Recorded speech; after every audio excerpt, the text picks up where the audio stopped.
Bueno, gente, esto se saca así. No renieguen, no rompan nada. Ahí saltan las tablitas y acá tienen los dos PH2 que unen la tapa, el pecho, a lo que vendría a ser la botonera. Sumado a que hay dos grampitas acá, que yo ya las saqué. Así que bueno, nada. Ténganlo en cuenta porque he visto varios de estos nuevos, barreteados, todos marcados por producto de inoperancia del que lo está desarmando o desmontando para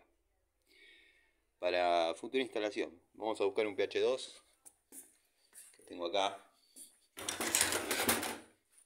y vamos a sacar los tornillos de fijación.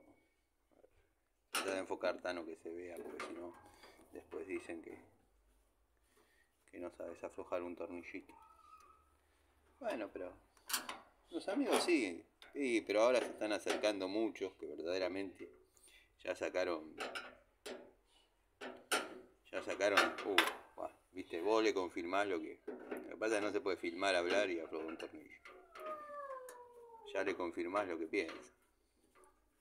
Bueno, ya sacaron título de giras acá en el canal, espero que se vayan pronto, pero aparentemente llegaron para quedarse. Cuando te comentan en 5 o 6 videos, ya es una señal de que, bueno, si no puedes vencerlos, úneteles. Yo no sé para qué siguen a un tipo que consideran un gil, porque bueno, pero bueno, bienvenidos. Nada, siempre hay que entretener. Le mando le mando un saludo al amigo Marcos Garcés. Las últimas veces no te mencioné mal, a propósito, con ganas de burlarme de vos.